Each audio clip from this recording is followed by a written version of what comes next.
Maka pada hari ini saya meletakkan jawatan sebagai Perdana Menteri dan jawatan seluruh ahli jemaah menteri sebagaimana yang dikendaki oleh Perlembagaan Persekutuan. Perkara 43(4) Perlembagaan Persekutuan menyebut, dan ini saya petik, jika Perdana Menteri tidak lagi mendapat kepercayaan majoriti ahli Dewan Rakyat, maka Perdana Menteri hendaklah meletakkan jawatan jemaah menteri. Ini kehendak dalam perlembagaan dan saya mesti patuh. Rayuan ikhlas daripada jutaan rakyat Malaysia agar saya meneruskan tugas saya dan jangan meletak jawatan saya dengar. Namun rayuan ini tidak dapat saya sambut kerana saya telah kehilangan kepercayaan majoriti ahli Dewan Rakyat. Tindakan saya ini adalah selaras dengan sumpah jawatan saya untuk sentiasa menjunjung, melindungi dan mempertahankan perlembagaan. Saya telah melakukan pelbagai ikhtiar. Selamat pagi, kita bersama lagi dalam ruang bicara yang dibawakan kepada anda di Bernama TV dan sudah pastilah seluruh rakyat Malaysia sebenarnya sudah pun mengetahui tentang episod terbaru dalam senario politik negara dan itulah yang akan menjadi perbincangan kita. Dan kepada anda yang mungkin juga telah mengikuti secara langsung sebenarnya MPI ataupun Malaysia MHI Malaysia hari ini, sudah pastilah anda juga telah pun dapat mengikuti liputan yang begitu menyeluruh yang dilakukan oleh Bernama TV. Dan kami di ruang bicara juga menyambung sedikit lagi tentang episod yang saya kira cukup penting sebenarnya untuk kita sembang-sembang di ruang bicara ini. Baiklah, topik yang kita pilih hari ini ialah lanskap politik Malaysia apa selepas ini. Ini sesuatu yang cukup menarik sebenarnya. Ada dua tetamu yang cukup hebat yang sudah pun bersiap sedia yang akan kita hubungi melalui kemudahan StreamYard. Jadi kita ingin mengucapkan jutaan terima kasih kepada yang berbahagia, Dr. Mazlan Ali, yang merupakan pensyarah kanan di Pusat Perdana Fakulti Razak Universiti Teknologi Malaysia. Jadi Assalamualaikum Dr. Mazlan. Waalaikumsalam warahmatullahi wabarakatuh. Jadi terima kasih banyak-banyak kerana sudi bersama kami di ruang bicara ini. Dan kami juga ingin mengucapkan jutaan terima kasih pada seorang lagi tetamu yang juga akan bersama kita, iaitu yang berbahagia Profesor Madya Dr. Salawati Mat Basi, yang merupakan pensyarah undang-undang antarabangsa dan pengajar strategi di Universiti Kebangsaan Malaysia. Assalamualaikum Dr. Salawati. Waalaikumsalam warahmatullahi. Gembira kerana kita dapat bersama lagi sebenarnya di ruang bicara ini. Dan ini merupakan satu topik yang menjadi perbincangan di kalangan rakyat Malaysia. Satu lagi episod sebenarnya dalam senario politik Malaysia. Jadi mungkin Dr. Mazlan buat permulaan inilah dengan apa yang berlaku ini. Apa gambaran yang boleh kita kongsikan bila kita cakap tentang senario semasa ataupun senario politik Malaysia ketika ini pada pandangan Dr. Mazlan?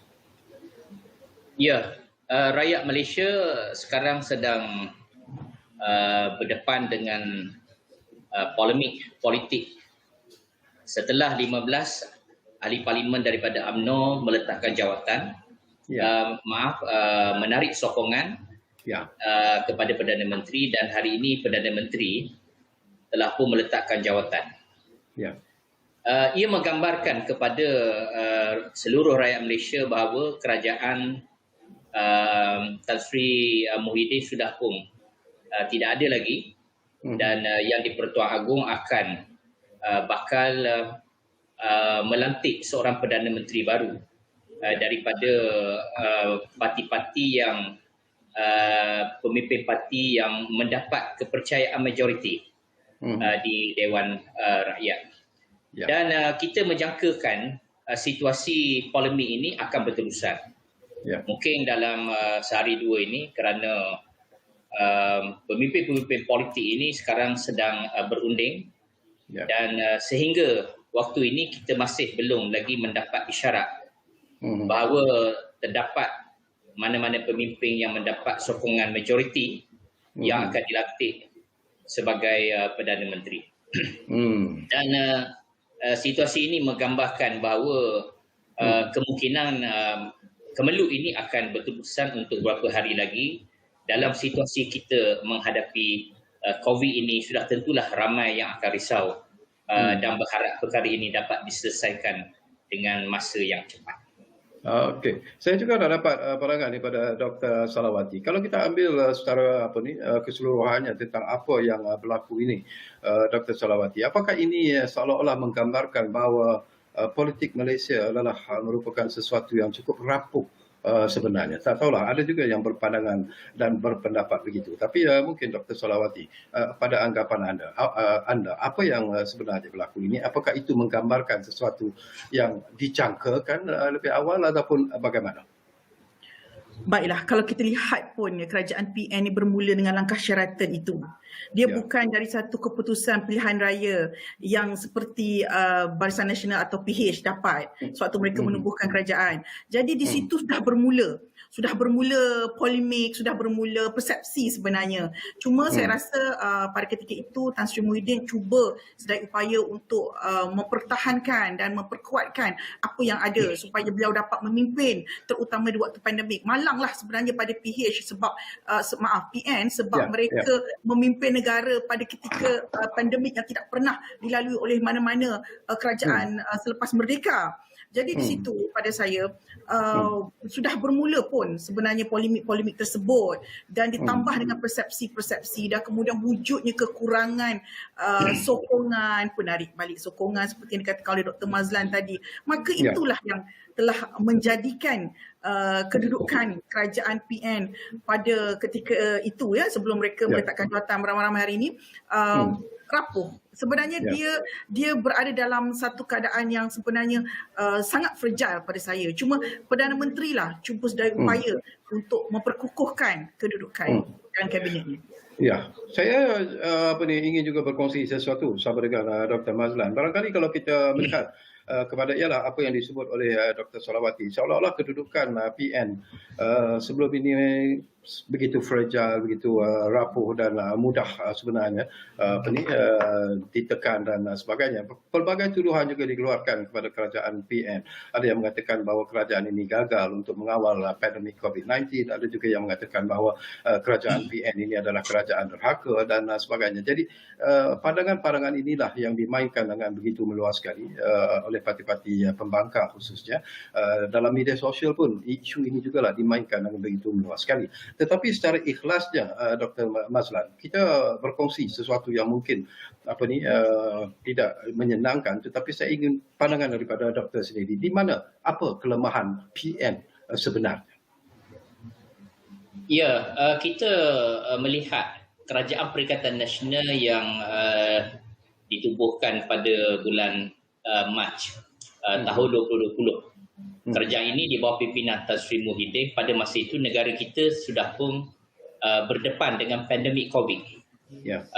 Walaupun tidak begitu tinggi kesnya, tetapi sepanjang pemerintahan Tan Sri Muhyiddin selama 6 bulan selepas gerakan Sheraton itu, nampaknya penerimaan rakyat begitu baik.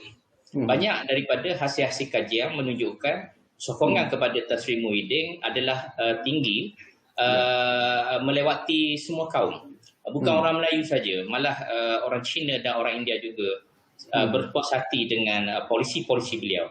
Akan tetapi kita nampak ada perubahan apabila selepas pilihan raya negeri Sabah, kes COVID meningkat dengan begitu mendadak. Dan daripada kes pandemik COVID inilah akhirnya menerbitkan rasa tidak puas hati dan juga kritikan-kritikan yang banyak terhadap kerajaan kerana rakyat terpaksa berdepan dengan PKP yang berpanjangan. Maka kesan daripada ini, PKP yang berpanjangan ini dan kes yang meningkat menyebabkan negara berada di dalam situasi yang kesukaran. Maka kritikan-kritikan terhadap kerajaan itu adalah menjadi tersangat ampuh boleh dijadikan isu oleh banyak pihak.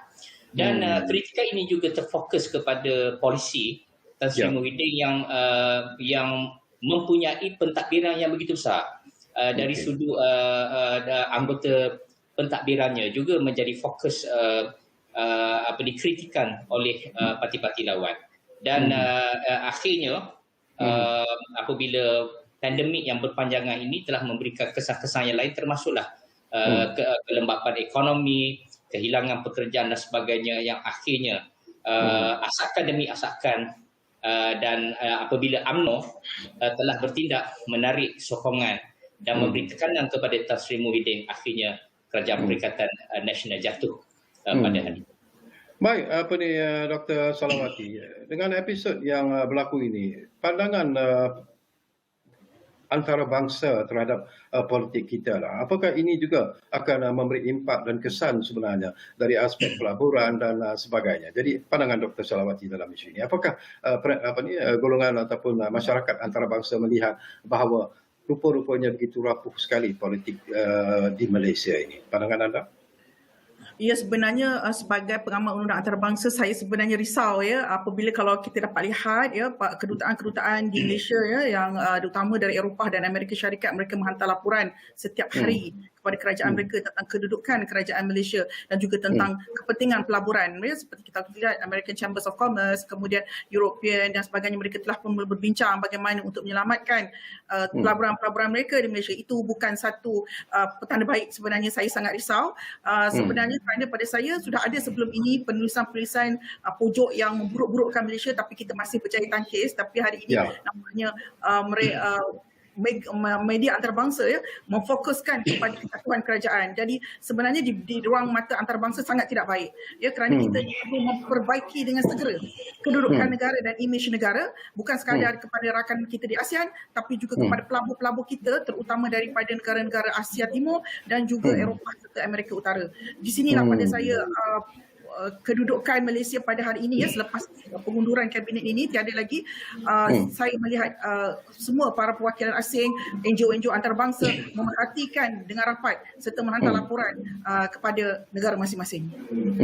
Apa selepas ini? Itu pun persoalan yang menarik Dr. Mazlan. Kalau kita melihat daripada senario politik semasa, kita fahamlah bahawa ahli politik, parti-parti politik yang ada sekarang ini mungkin sudah pun berkira-kira menyusun strategi masing-masing untuk mendapat sokongan majoriti, kerana apa yang berlaku sekarang ini kembali semulalah kepada fakta yang selalu disebut, iaitu politik nombor ataupun politik numbers. Dan sudah pastilah secara ikhlasnya kita menyuarakan bahawa mungkin pemancing sokongan sekarang ini akan bekerja keras untuk memancing sokongan daripada parti-parti lain contohnya, dan juga sekaligus mungkin akan mendapat kedudukan majoriti, dan akhirnya mungkin parti-parti politik atau gabungan parti-parti politik ini akan mengangkat ketua mereka sebagai Perdana Menteri. Tapi apakah pandangan Dr. Mazlan selepas ini, apa lagi yang akan berlaku sebenarnya?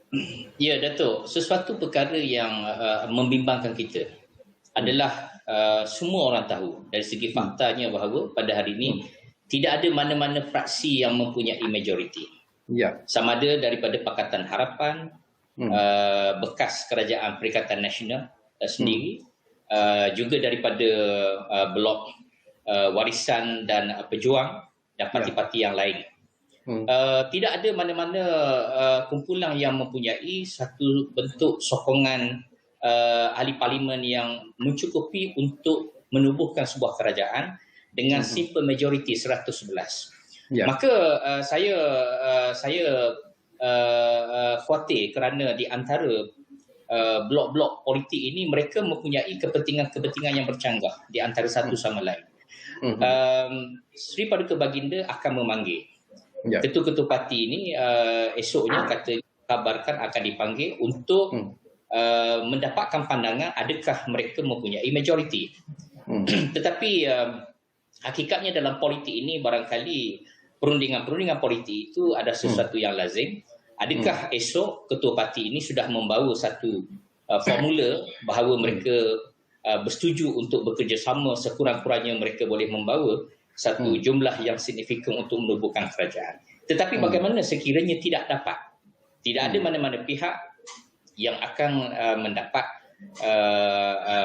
sekurang-kurangnya 111 sokongan untuk menubuhkan kerajaan, maka di sinilah letaknya kepentingan signifikan peranan Sri Paduka Baginda yang di-Pertuan Agong sendiri. Bagaimanakah hendak dicerahkan isu tidak ada sokongan ini? Barangkali kemungkinan sama ada menubuhkan sebuah kerajaan rakyat, kerjasama semua parti yang berada di dalam negara Malaysia ini, 220 anggota parlimen bekerjasama, ataupun sekiranya tidak dapat berkompromi, mungkin Sri Paduka Baginda akan menubuhkan kerajaan Mageran seperti yang dicadangkan oleh Tun Dr. Mahathir. Maka sebenarnya perkara ini menjadi sesuatu yang sangat difikirkan oleh rakyat Malaysia. Sekarang banyak orang bertanya, apa yang berlaku esok hari? Adakah damai? Adakah akan terbentuk sebuah kerajaan?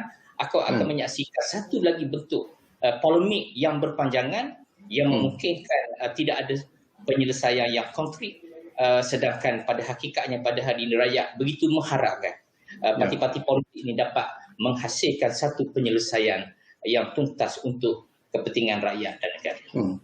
Mungkin Dr. Salawati, pandangan anda juga dalam isu yang sama. Kita masih ingat lagi di penghujung tugas yang disempurnakan oleh Amat Berhormat Perdana Menteri ketika itu, sebelum diangkat semula sebagai Perdana Menteri caretaker ini, beliau telah ingin mewujudkan satu kerjasama yang dipanggil sebagai yang bersifat bipartisan, iaitu di antara parti dalam gabungan PN dengan parti-parti pembangkang, dan beliau cuba melahirkan kerjasama itu dengan memberi ruang dan juga peluang pada parti-parti pembangkang untuk sama-sama menyumbang ke arah membangunkan negara. Tetapi ada yang berpandangan bahawa tawaran yang dibuat oleh Amat Berhormat ataupun Tan Sri Muhyiddin itu dikatakan agak terlewat sebenarnya. Jadi pandangan Dr. Salawati. Sebenarnya saya telah menyentuh. Saya sebenarnya sering kali mengatakan bahawa kita di Malaysia ini belum ada lagi sifat dunia pertama, iaitu meraihkan kepelbagaian dan dalam perbezaan. Demi rakyat tak ada. Sebab ini yang saya selalu kritik di sinilah.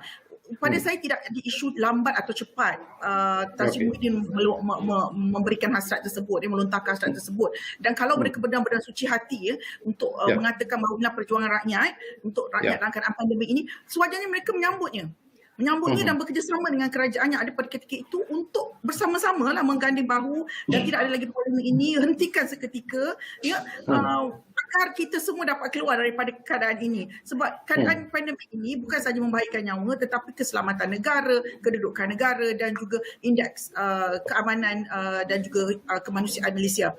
Tetapi yang saya lihat, mereka tidak mahu.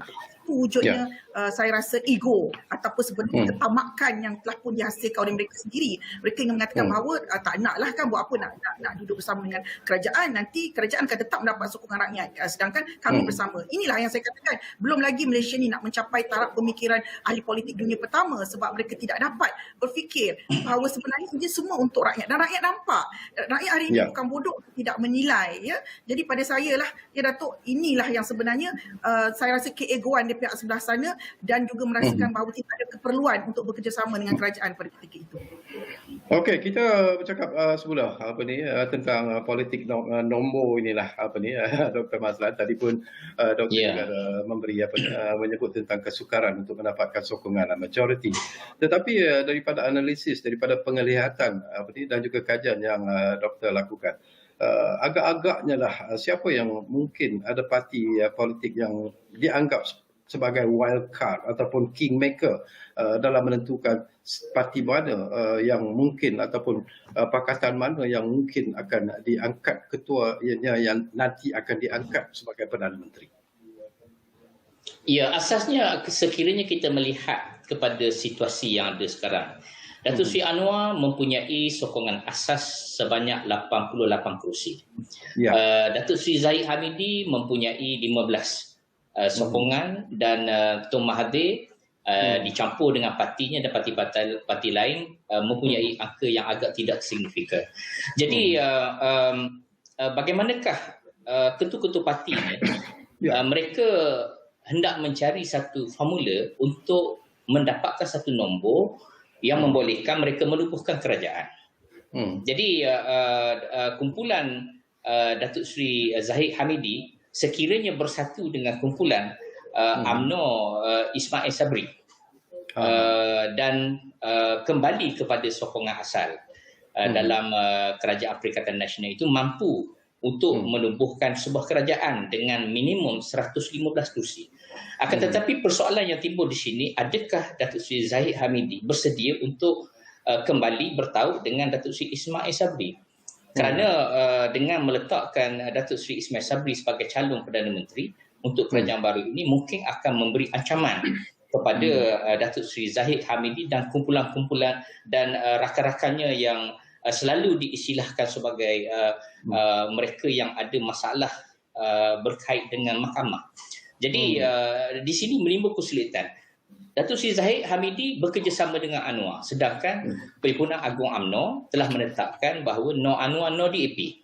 Dan adakah kumpulan seperti Pejuang umpamanya akan menyokong Datuk Seri Anwar? Juga akan timbul di situ pertentangan kerana Pejuang berpegang pada prinsip bahawa kerajaan yang akan ditubuhkan akan datang adalah kerajaan yang berbentuk bermodelkan mageran sebagaimana yang dicadangkan oleh Tun Dr. Mahathir. Maka di sini saya mencelah sedikit di sini Dr. Mazlan, maafkan saya.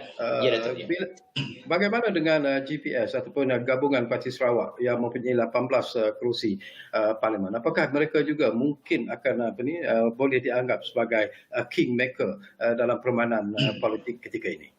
Ya, itulah Datuk, Sabah Sarawak ini satu kumpulan politik yang mempunyai jumlah ahli parlimen yang sangat signifikan. Kerana parti-parti Sarawak ini mereka sebenarnya tidak sangat mengambil kisah tentang apa yang berlaku di peringkat politik di Semenanjung ini. Kerana yang mustahak bagi GPS adalah kepentingan mereka di peringkat negeri Sarawak, sebuah negeri Borneo.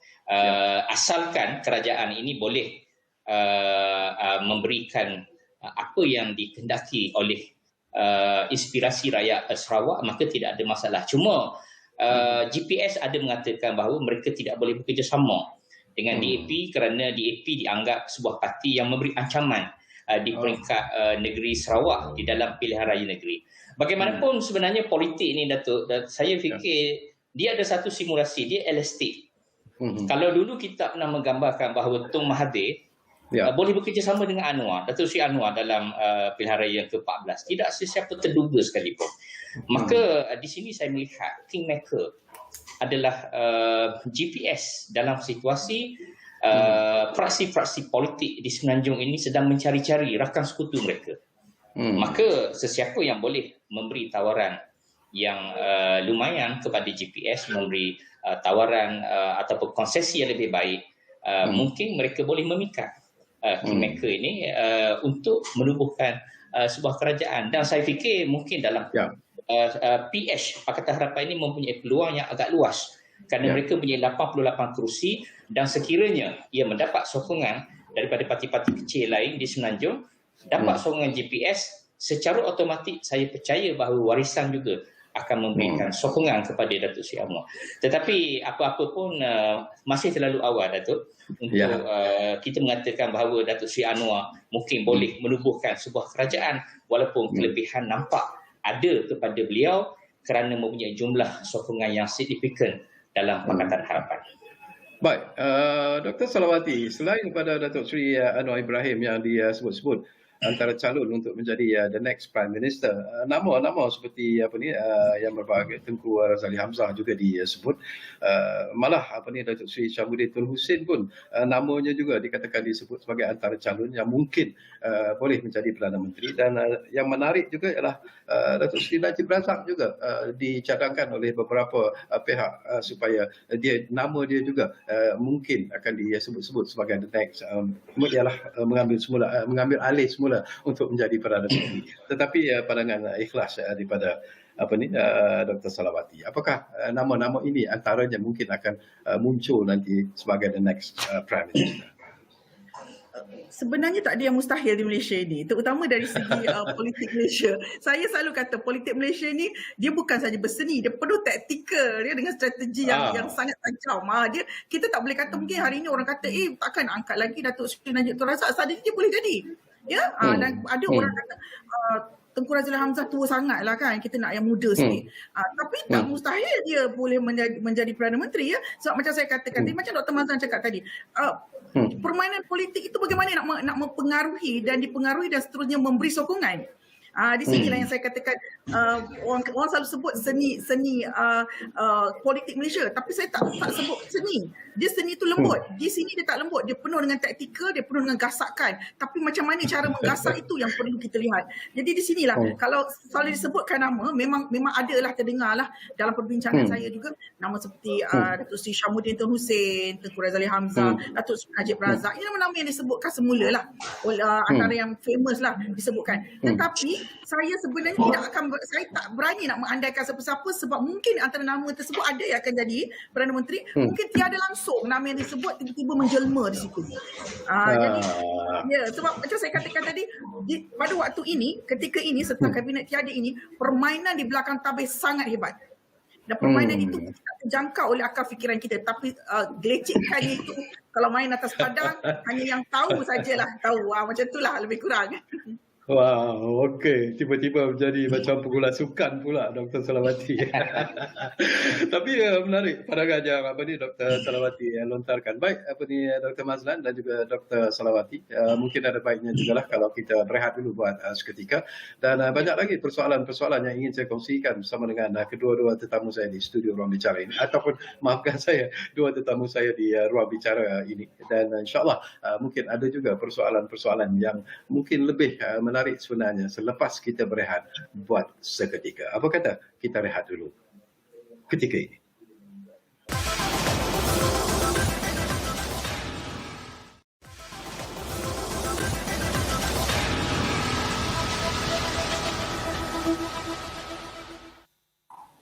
Kita kembali semula ke Ruang Bicara ini. Masih lagi kita bercakap tentang lanskap politik Malaysia apa selepas ini, dan tentunya kita masih lagi bersama dengan dua tetamu hebat, iaitu Dr. Mazlan Ali dan juga Profesor Madya Dr. Salawati Mat Abbasi. Baik, sesuatu yang penting juga lah barangkali Dr. Mazlan.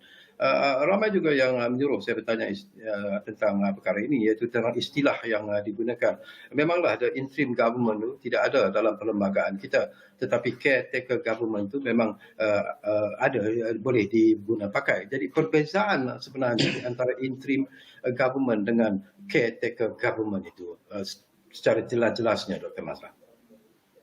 Ya, setelah Tan Sri meletakkan jawatan, kita mendengar khabar bahawa beliau telah dilantik sebagai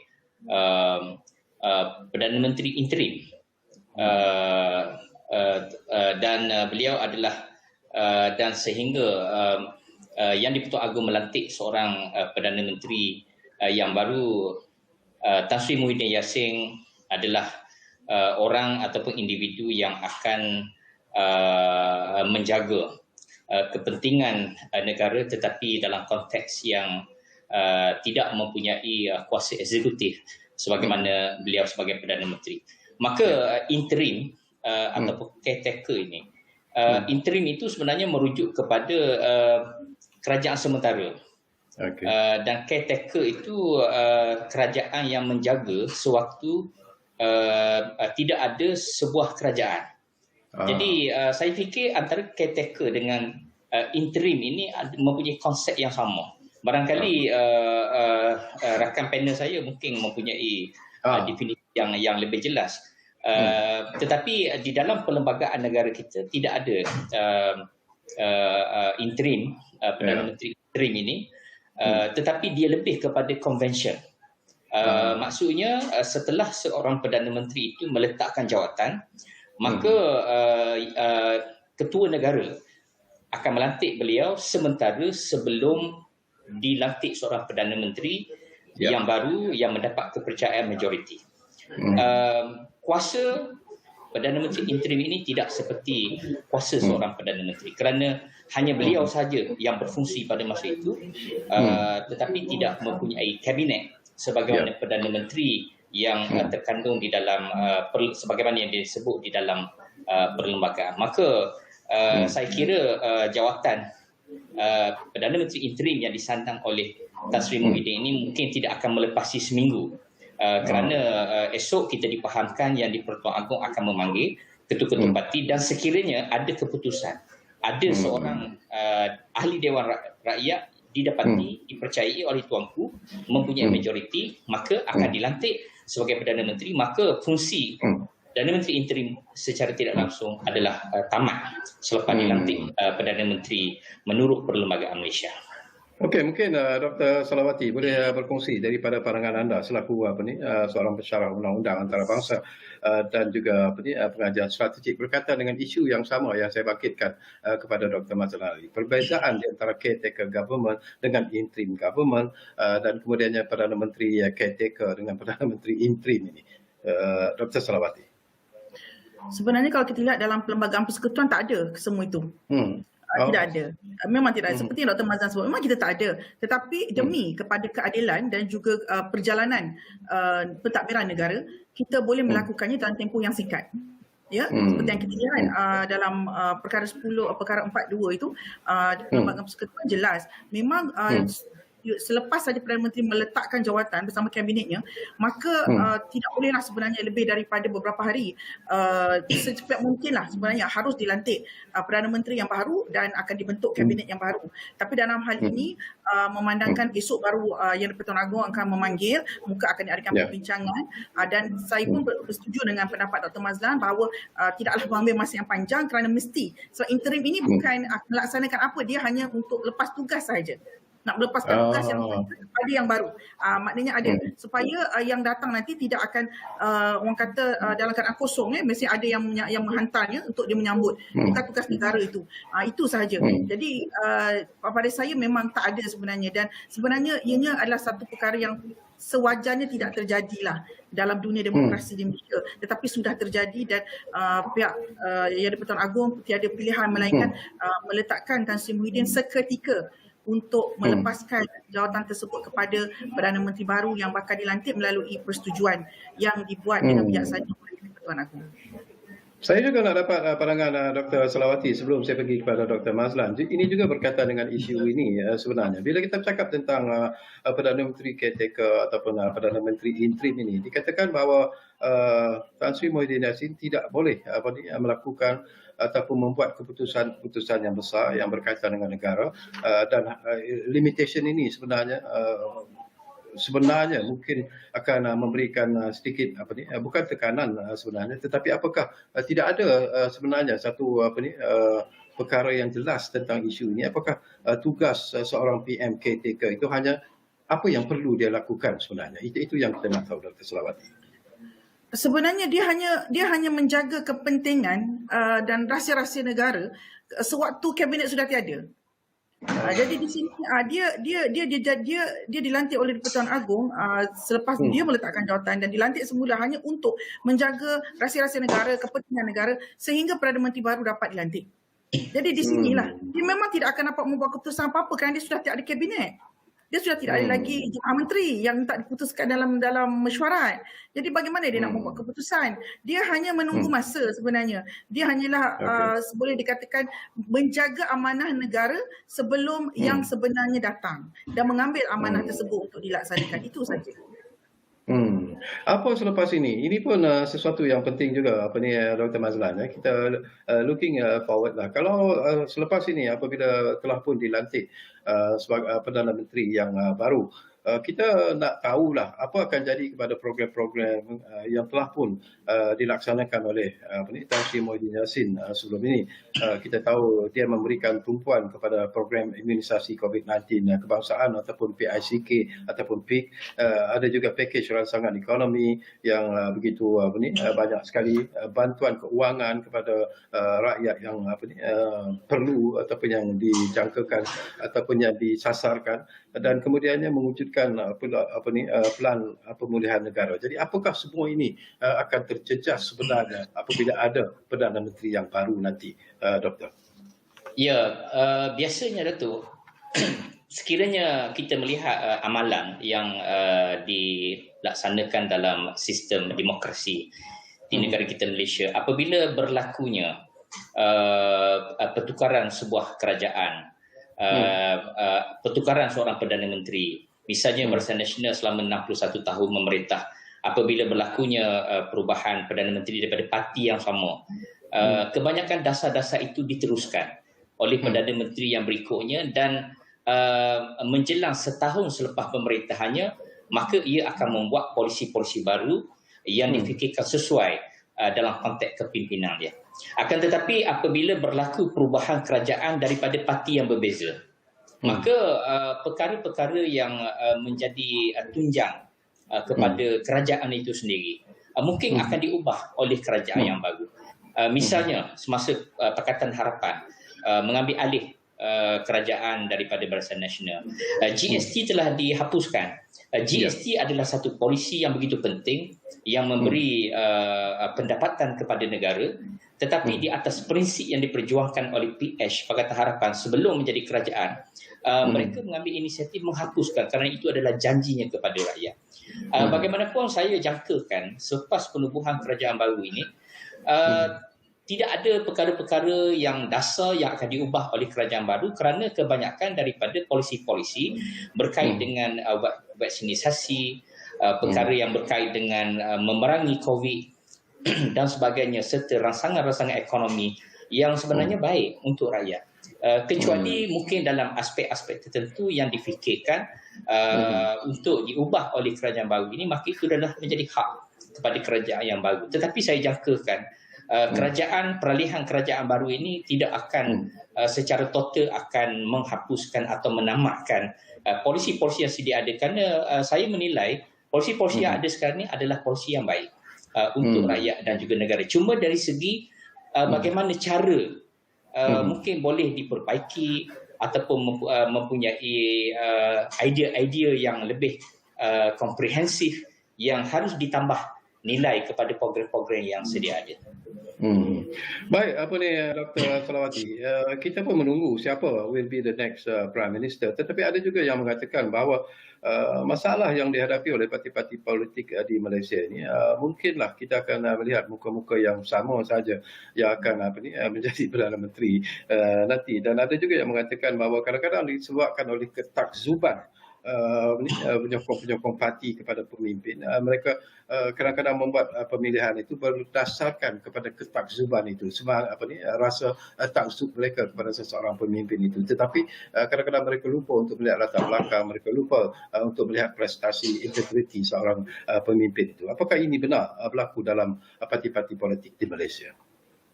Dia bukan satu rahsia baru sebenarnya. Dia bukan taksub tak ada makna. Taksub ada masuk dalam poket. Itu sebabnya. Dia mudah di Malaysia ni. Dia politik di Malaysia ni, janganlah kata suci. Saya tanpa prejudis lah.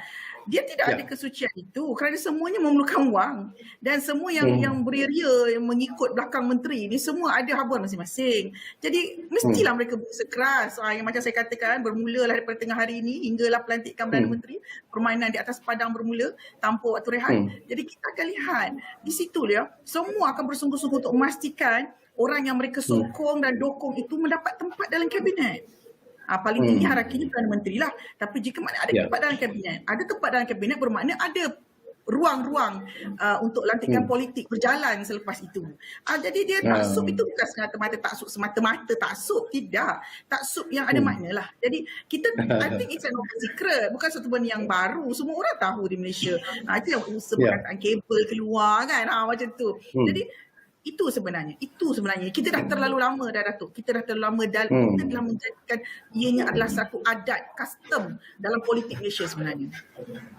Tadi Dr. Mazlan juga menyebut antara perkara yang dilihat membawa kepada kejatuhan Perikatan Nasional adalah jumlah menteri-menteri, timbalan menteri dalam kabinet yang dikatakan begitu besar sebenarnya. Jadi apakah selepas ini mungkin kita dapat melihat, Dr. Mazlan, Perdana Menteri yang baru ini mungkin akan mengecilkan jumlah kabinetnya ataupun bagaimana? Apakah akan kekal juga satu kabinet yang cukup besar sebenarnya seperti apa yang dilakukan oleh Perikatan Nasional?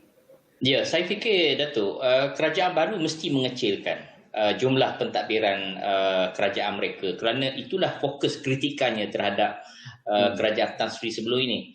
Mereka mengatakan banyak kementerian zaman PS dipecahkan, satu kementerian dipecah kepada beberapa kementerian dan ada kementerian yang mempunyai bilangan timbalan menteri yang ramai dan sebagainya. Maka saraan kepada anggota pentadbiran ini membebankan kepada negara.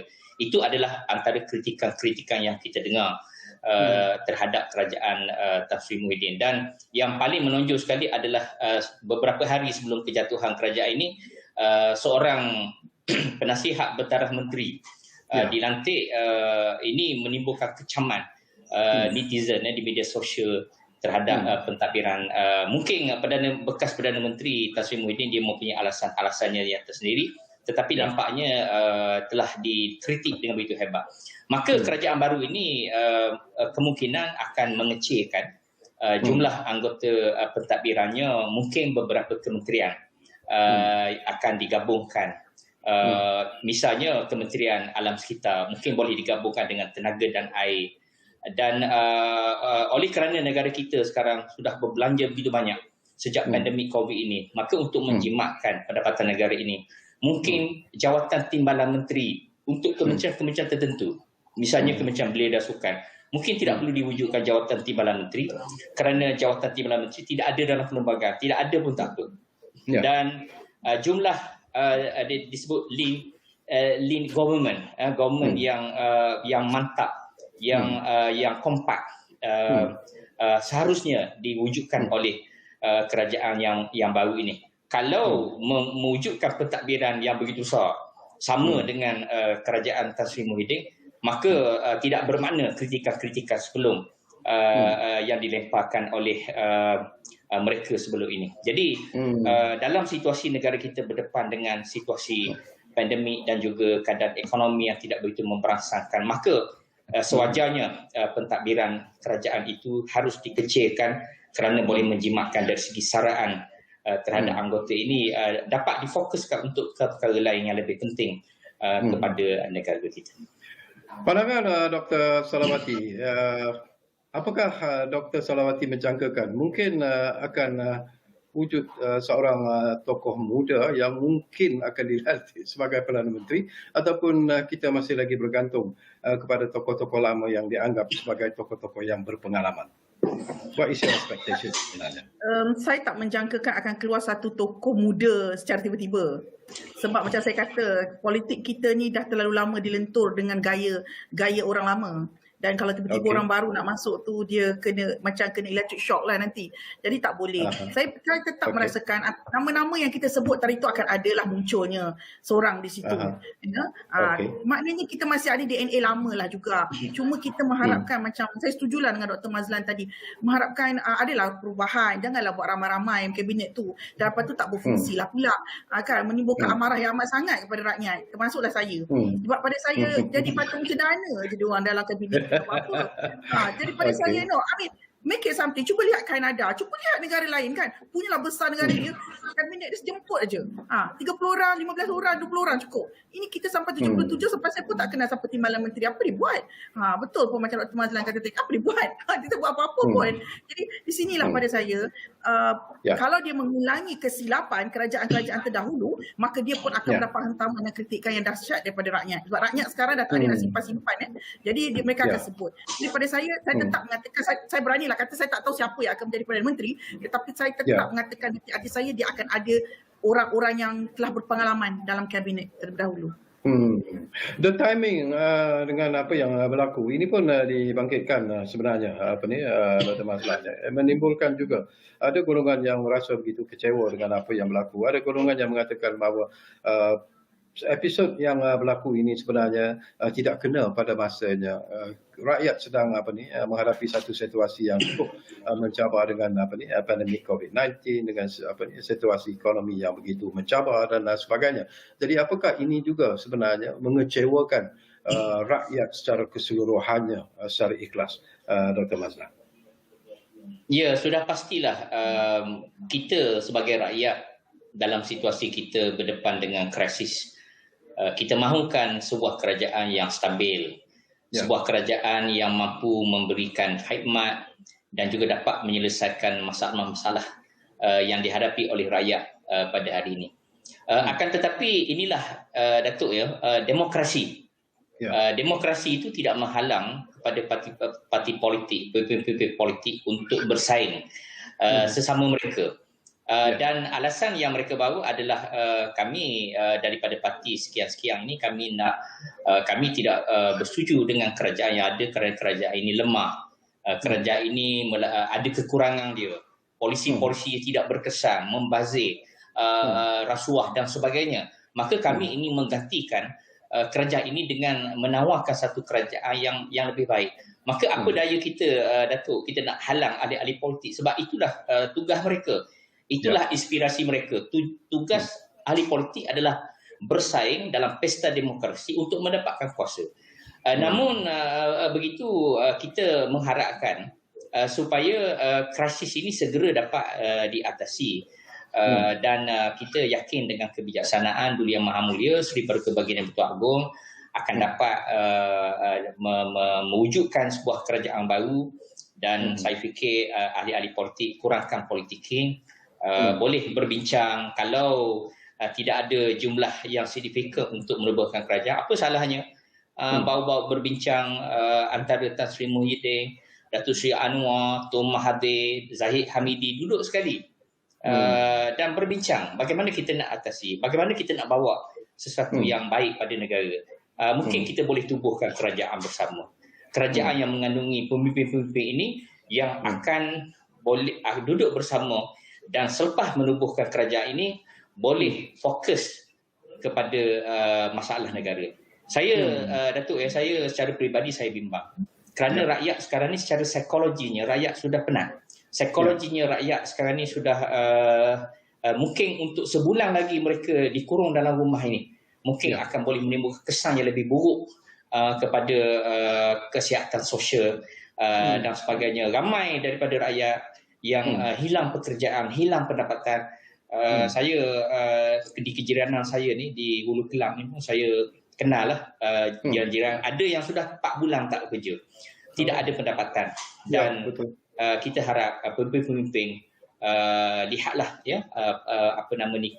kepentingan rakyat ini dalam konteks kesejahteraan dan kemakmuran yang sepatutnya kita wujudkan kepada negara kita. Kepentingan rakyat itu yang paling penting sebenarnya. Saya setuju dengan apa yang disebut oleh Dr. Mazlan. Tetapi barangkali Dr. Solawati, mainan dalam media sosial juga penting sebenarnya dan itu juga harus disedari oleh ahli-ahli politik terutamanya yang bakal diangkat sebagai Perdana Menteri. Kalau membuat sedikit kesalahan, kesilapan, kelemahan, ianya mungkin kalau dulu orang tak peduli pun, orang tak komen pun, tapi sekarang ini dengan adanya media sosial mereka akan membuat serangan-serangan yang begitu hebat melalui media sosial dan kemudiannya mendapat sambutan yang begitu hebat juga daripada netizen-netizen yang memberi pelbagai pandangan dan juga pandangan Dr. Solawati. Ya, saya bersetuju. Rakyat Malaysia sangat demanding kepada ahli politik sebab mereka kata ahli politik gaji banyak. Jadi tak boleh buat silap. Dan sekarang ni dah jadi satu tradisi lah, satu trend, buat silap je kena troll. Lepas tu troll ada nyanyi-nyanyi lagi lagu-lagu artis kat belakang tu. Semalam saya puas tergelak lah tengok kan dapat daripada grup-grup WhatsApp. Aduh saya kata dapat tak? Tak boleh, sampai tak boleh kan.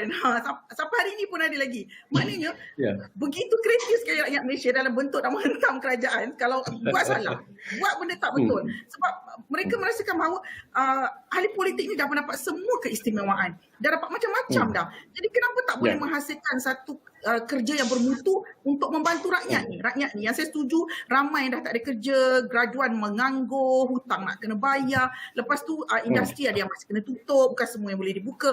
Jadi jiwa tu dah marah. Dan amarah tu dilemparkan kepada ahli politik. Jadi di sini yang pada saya, rakyat sangat kreatif, rakyat Malaysia sangat demanding. Tak kira apa pun mereka kata bila dilantik oleh kami, pulangkan kembali kepada kami. Maknanya buat kerja untuk kami sebab kami yang pangkah. Kalau tak ada, boleh jalan. Dia macam tu. So, sebab sekarang ahli politik, dia tak boleh salah sikit. Cuba tengok macam akibat bercakap terkilaf di parlimen, habis bukan kerajaan. Nampak tak? Sebenarnya adalah orang kata dengan saya, alah manusia takkan buat silap. Saya katakan pada mereka very strong ya. Dalam kerajaan tak boleh buat silap. Menteri tak boleh buat silap sebab dia ada banyak setiausaha politik, setiausaha kanan kiri semua. Kenapa buat silap? Siapa penasihat dia? Penasihat berjela-jela. Terus akhirnya membuat kesilapan. Memang wajarlah dia hentam sebegitu. Itu trend abad ke-21. Itu sebab orang kata kalau takut berumah tepi pantai, janganlah berumah. Jangan masuk politik. Jadi kena terimalah. Salah cakap, hilang kerajaan. Kalau takut ombak, jangan berumah di tepi pantai. Baik, kita di penghujung Dr. Mazlan, tinggal lebih kurang 3 minit saja lagi. Jadi apakah dalam hati kecil Dr. Mazlan yakin bahawa dengan nanti adanya Perdana Menteri yang baru, mungkin apakah akan berubah senario politik Malaysia dan apakah ianya akan memberi keyakinan sebenarnya kepada rakyat Malaysia secara keseluruhannya? Doktor. Ya, Datuk. Sebenarnya kerajaan baru ini pun jangan mereka terlalu seronok dengan kuasa yang mereka dapat. Kerana penggal yang masih berbaki hanyalah lebih kurang setahun lebih.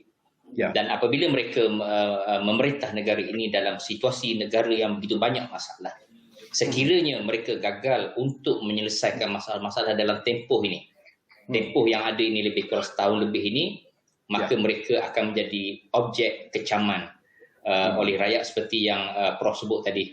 Netizen yang begitu kreatif, berjaga-jaga dengan netizen ni. Mereka akan mengkritik semahu-mahunya dan kerajaan yang bakal dibentuk ini mestilah sebuah kerajaan yang benar-benar mempunyai keazaman dan juga mempunyai polisi yang betul-betul berkesan untuk menyelesaikan masalah dalam tempoh setahun lebih ini sehingga pilihan raya akan dilaksanakan untuk pilihan raya ke-15.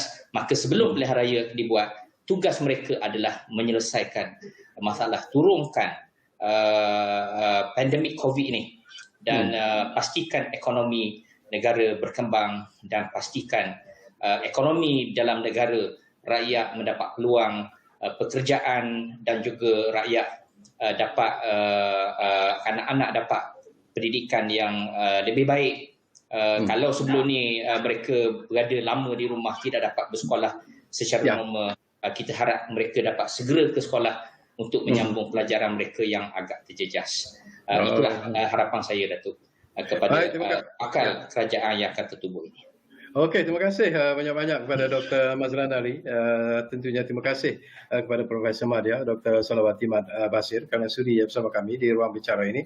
Menarik pandangan-pandangan yang anda lontarkan dan mungkin di masa yang akan datang kita duduk walaupun tak percaya di studio tetapi sekurang-kurangnya melalui StreamYard ini pun kita cukup selesa sebenarnya bercakap tentang apa saja isu. Jadi terima kasih kepada anda berdua dan tentunya kita juga mengucapkan terima kasih kepada penonton-penonton yang menumpukan perhatian bersama kami di ruang bicara ini. Dan seperti yang kita selalu pesan kepada anda, kita boleh menukar Perdana Menteri tetapi jangan lupa kita masih lagi berjuang sebenarnya menentang COVID-19. Jadi kita jaga kita jaga keluarga kita dan yang penting kita jaga negara kita. Jumpa lagi.